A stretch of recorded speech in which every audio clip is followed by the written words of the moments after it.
here in Bangkok, and today ang itinerary namin is to go to the Ancient Museum, Ancient City and Erawan Museum.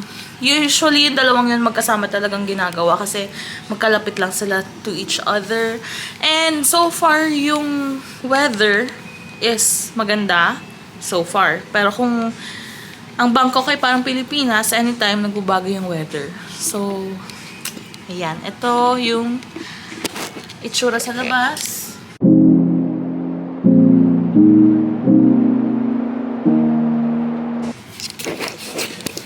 Okay, so nagre-ready lang kami. Nasa CR na si Mommy. And ako, tapos na makapag-CR and everything, movies na lang ako. And then, makeup. And I'm done. Yun na yun. Outfit for today is just this shirt and skirt. I will show you later. Hi guys! So, pakita ko lang yung outfit for the day. Yan. Shirt is from H&M. Skirt is from Shein and shoes Adidas. And, ay, ang dilim pala. Kata. Yan. Yan.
So, we arrived na here sa Ancient City and medyo malayo siya from the hotel.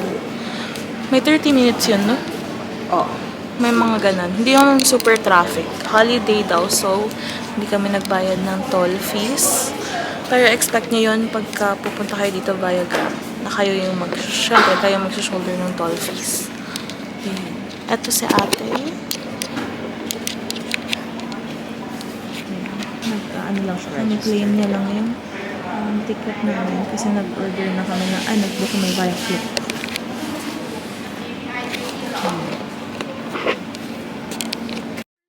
Tinapan, which is number 9. So pretty. Ito siya. Sana nakikita mo maayos kasi ang araw. It's one of the most...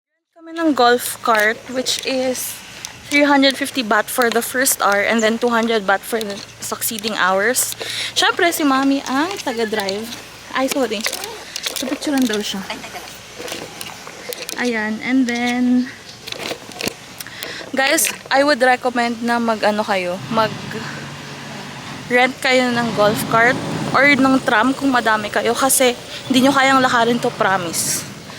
Malaki siya. Tapos, kung magaling kayo mag-bike at hindi naman kayo nababother dun sa init, okay din lang. Pero karamihan golf cart ang nirent. Just make sure na na may marunong mag-drive sa inyo kasi kailangan yun.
isang area, may malaking Buddha. Guys, ang laki talaga niyan. Parang sa video hindi, pero grabe. Pero I think meron pa yung mga nakatayo na Buddha na mas malaki pa dyan. So we're gonna go. Si Ma, hindi na bumaba. Andun lang siya sa golf cart. Wait lang.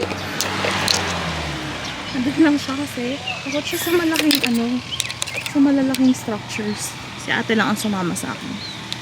I don't know. Can you see that? Parang, Yeah. maganda. Tapos may mga elephant na Tapos parang ito. Hi guys, so andito na kami sa area na to. Medyo magkakalapit yung mga structures. Yun. And then this one is so grand. As in, grabe. Itong structure na to. Tapos bawal ka magpicture sa loob niyan. I think it's sacred or something like that. Basta may mga, grabe sa loob guys. You should go pagka pumunta kayo dito. And then, pupunta kami doon. We'll see kung may daan using the golf cart. Dito, hindi na kami nakapasok. Kasi ang dami talaga guys na pupuntahan. And meron pa nga dyan mga nandyan. Not sure kung may ikot namin lahat today. Pero at least we were able to go. And maganda yung weather. Pero feeling ko later pa ulan na din. Yun. So, update ko kayo guys later. Medyo nagugutom na nga din ako. I have biscuits. I'm here na sa golf cart. We can park going there.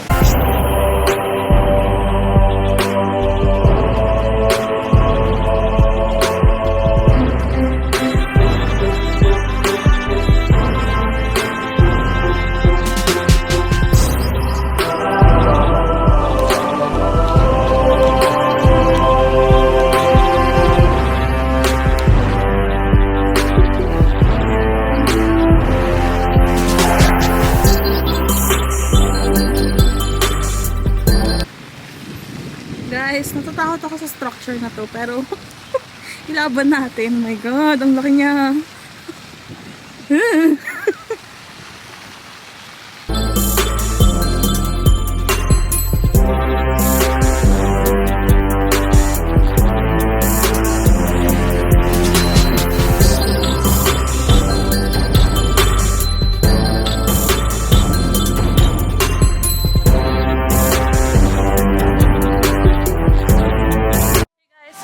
Here and nahanap na namin after a long time itong malaking Buddha na nakikita namin on YouTube and TikTok. So papakita ko na sa inyo. Medyo madami lang tourists today. Holiday daw ngayon dito sa Bangkok. Ayan. So big. Oh my God. Yeah, so sasa.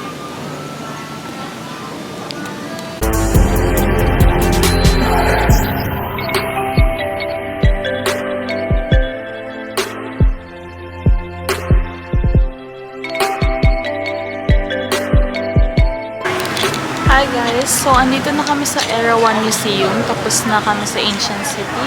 So, from there, nag-grab na lang kami para wala nang problema. Kasi medyo malayo din pala. Right now, kakain lang kami ng lunch kasi hindi pa kami nagla-lunch.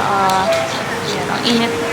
Kasi open yung outdoor lang yung restaurant, yung kainan. So, nasa labas lang kami. Tapos dito kukunin yung tickets, I think. Diyan, dito. Parang dyan ko. Ayun. So, later I'll show you na lang inside the Erawan Museum. Guys, first, buko of Thailand. First buko of Thailand. Let's taste. Sarap. Kalasa din. Kalasa din ang sa atin. Kalasa din ang sa atin. Hi guys! So, kakain na kami ng lunch. It's 1:42 na. And ito yung in-order namin. Si ate's pad rice. Is something.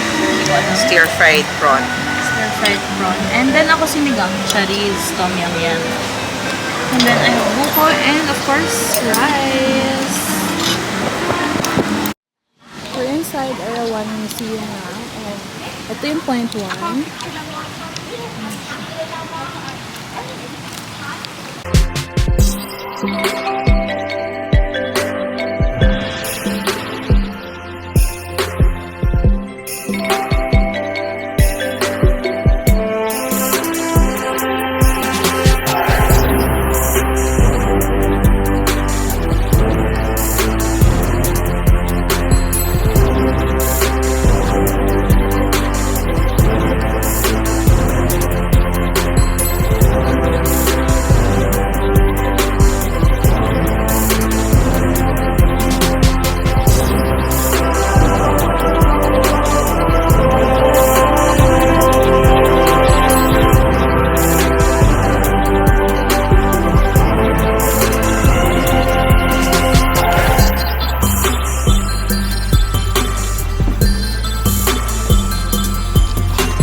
Hi guys, so we're done now with the Erawan Museum. Hindi na ako nag-film inside. Pero ito siya.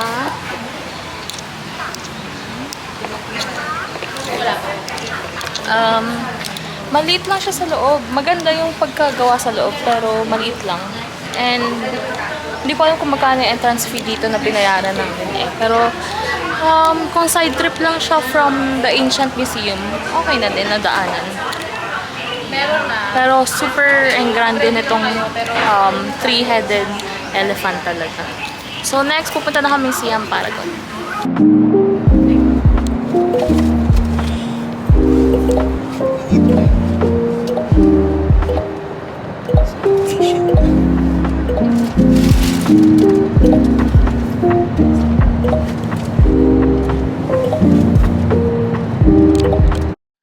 Hi guys! So we're back na sa room and maaga kami nakabalik actually, mga 5 ba? Mga ganun. May araw pa sa labas. And we just bought our dinner dun sa parang mga food stalls sa labas ng Central World para matry din namin. Pakita ko sa inyo. Wait lang. Sa Central World, I got eto kasi sobrang init nilakad namin from Siam Paragon to Central World. Medyo okay lang naman yung lakad pero mainit kasi talaga sa labas. Ito is 100 baht. Itong ganito kalaki. And then, kumuha kami ng rice. Bali, 3 rice. Pero nandun na yung isa kasi kumain na si Mommy. And then, ito parang chicken barbecue. Tapos, ito yung parang enoki mushroom. Di ba ganun nito? Enoki mushroom and wrapped in bacon. Tapos may chicken balls. Chicken balls ba yun? Chicken balls na... Chicken balls. Tapos, dito, bumili si ate ng, ano ba to? Ano ba to, ate? Pad thai. Pad thai. Ito, pad thai na may parang Fried chicken. mukha siyang tonkatsu. Ayan, na may fried chicken. Pad thai na may fried chicken. Tapos, ito yung rice na isa. And then, may squid kaming kinuha. No. Ah, asan yung squid? Kasama na dun sa isang sa Parang chicken. hindi ko nakita. Andun na pala yung isang squid. Tom yum seafood. Tom yum seafood fried rice. Yan, yan. Tapos, may squid daw dito, pero hindi ko nakita. Dito. Asan siya? Meron nga. Ayun. Let's see kung masarap siya. And also, first time ko na-try yung mango sticky rice sa Erawan Museum ever in my life. First time ko mango sticky rice. And, nagustuhan ko naman siya, so I'm gonna try it again sa... Ito galing din ng Central World. Teka lang. Yan. Galing din ng Central World ito. Parang ayoko nang lagyan nito kasi ay, hindi naman ako mahilig sa gata-gata. So, ganyan na lang. Okay, I'll eat na.